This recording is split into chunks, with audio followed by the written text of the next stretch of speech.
We focus on that upcoming speech by Enoch Godongwana. International ratings agencies have been critical of the approach by the South African government on a number of issues. All of them have placed South Africa's credit rating below investment grade, popularly known as junk status.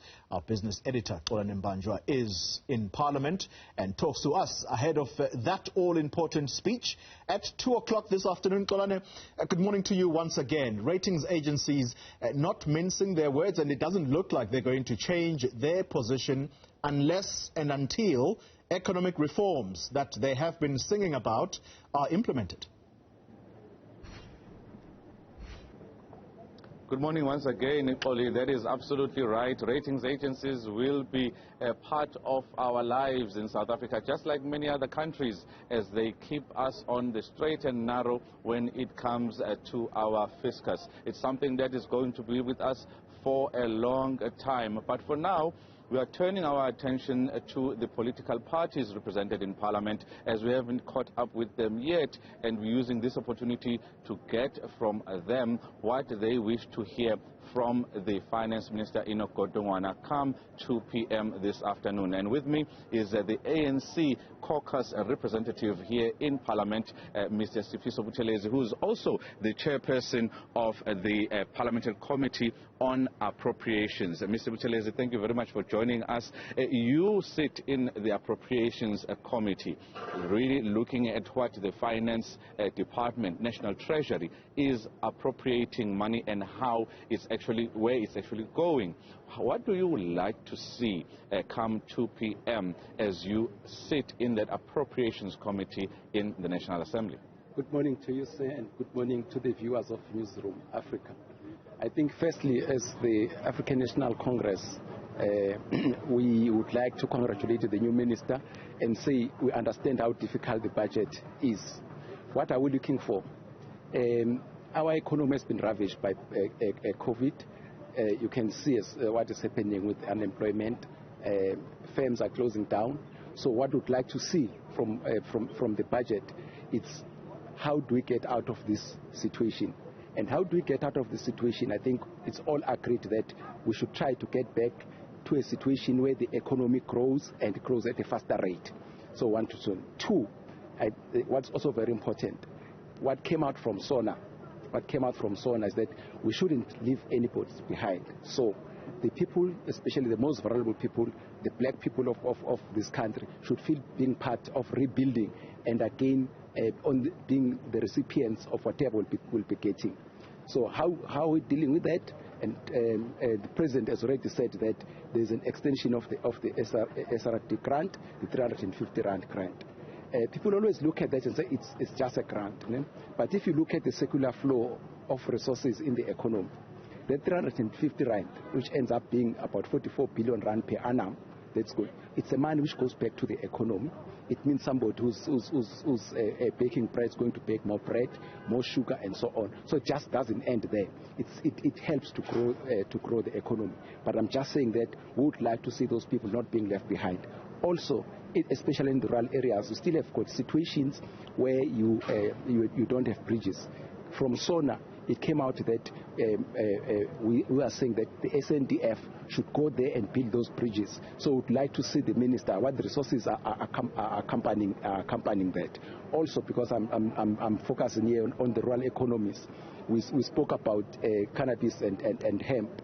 So those, let's fast track that, because basically those are the things that is the market that has been dealt with by the previous cities advantage, the rural communities, where Lesotho is in front of us. So let's look at all the regulations and so on. But we are saying we'd also like to see some funds going to that end, because at the end of the day, you need to have resources which go with that. Infrastructure in general, we have identified infrastructure as something that is going to help us. Infrastructure, apart from giving the service to the users of that service, infrastructure is also input to private sector. If you have got better road, you have got better production, you have got lower cost. If you have got a better rate, same thing. Again, if you look at the border gate in terms of intercontinental trade, we're also saying that we should also be investing that in infrastructure, especially if you look at the border gates, so that we're able to trade with each other much easier. So, Mr. Buthelezi, those are your colleagues who are in Teinheis right now meeting with the president. They are actually from different departments, heading different departments as ministers.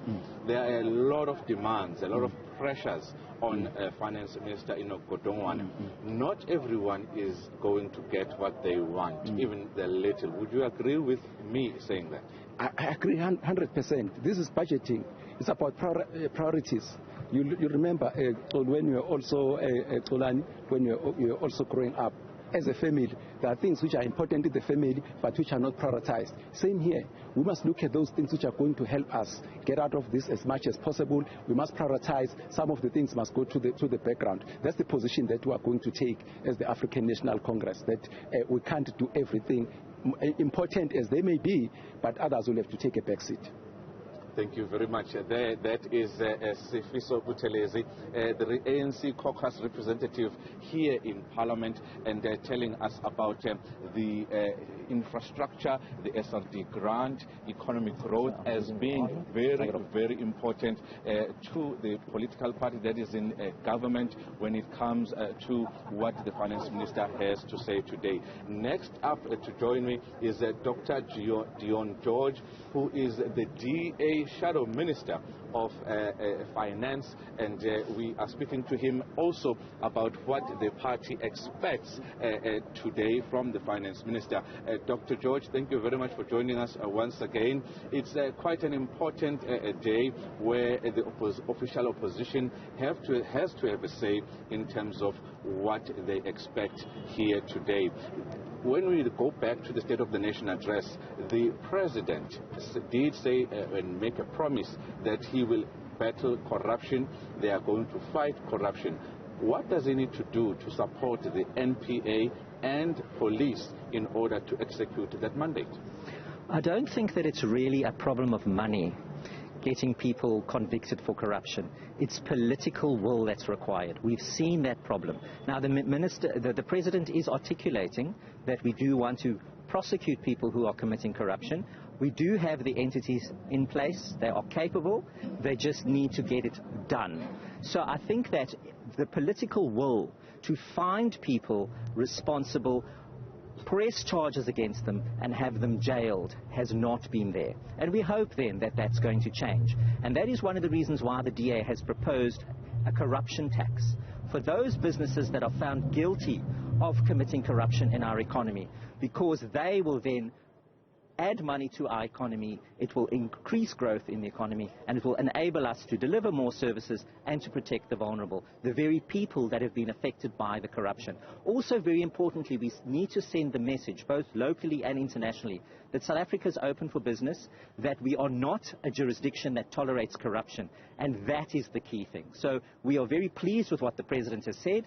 Now, we certainly hope that his ministers will put action to what he has said, go after people who have committed corruption, and also look at how you're going to punish those companies that have committed corruption and are found guilty of it, because that is something that has been standing in the way of our growth and attracting investment capital, because that's the key thing. The President said that it's business that's going to create jobs. The only way they're going to do that is to invest capital in the economy. We're going to get that capital from domestic business because they feel confident in the economy to have a conducive environment to do that. And for foreign investors to bring money to South Africa, they need to know that they're going to be working in a clean environment, free of corruption.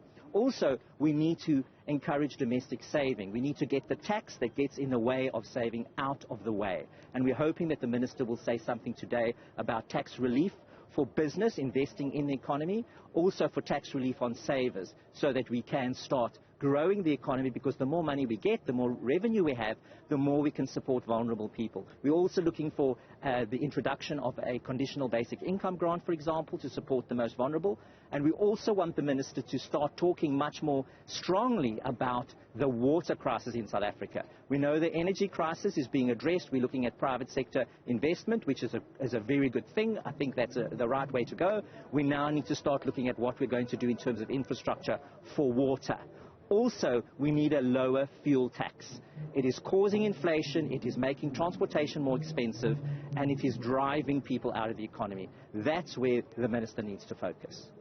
Dr. Dion George, the DA Shadow Minister for Finance, having his say there about tax relief for not only individuals but businesses in order to actually fulfill that mandate from the State of the Nation address by President Cyril Ramaphosa when it comes to job creation in the private sector. I'm now joined by the IFP Deputy President Inkosi Mzamo Buthelezi, and we are going to hear from the IFP what exactly they want to hear from this particular budget speech. The IFP has been very vocal to say that municipalities must be supported when it comes to finances. We know the state of municipal finances is in disarray, but the IFP has won many municipalities, and it's quite clear why they would say that. Why is it important to the IFP? It is very important to the IFP because you will understand that in local government, that is where most of our basic and disparate needs of our people should be met. That is where infrastructure development and maintenance should take place. That is where most job opportunities are desperately needed, because if less money is allocated to municipalities, you're setting them up for failure, because you will create also a pressure in cities, because people have to move from rural areas to urban areas to look for opportunities. But when we say we need more money to be allocated to municipalities as the IFP, that should not be translated into meaning that we are making more money available for thieves in local municipalities, because we know that there's a lot of corruption that is taking place there. We only mean that more money should be allocated so that our people can benefit, so that our people can be able to sustain themselves. They don't need to go elsewhere. Development should take place where people reside. That's what we are saying as the IFP. And we understand that as the IFP, where we are governing, and in terms of local municipalities, this is our concept. It's us who advocated for a federal system of state where you've got national, provincial, and also local government. And wherever we are governing, we have had clean corruption, we have got clean audits outcome, and there is value for money. Service delivery is there. So that's why we are saying more money should be given to local municipalities so that they are able to help people where they are residing. I want to give you an opportunity to correct yourself there. You said wherever we are governing, there's been clean corruption. No, clean, yes, clean governance. That's what I mean. Yes. We are known for that, and we know better as to what it means to develop people from where they are. So when municipalities are neglected, as that has been the case, when they're not giving enough resources to kickstart all these economic opportunities that are there, won't go anywhere. Inkosi Mzamo Buthelezi, the Inkatha Freedom Party Deputy President there. You absolutely heard his take on what is expected. More support for municipalities that are in financial disarray. Well, that's the word, Oli, here from the parliamentary steps from the three parties, the ANC, the DA and the IFP, on what they expect to hear and what they wish to hear from Finance Minister Enoch Godongwana this afternoon. Well, and Mbanjwa, our business editor, thank you very much for the time being.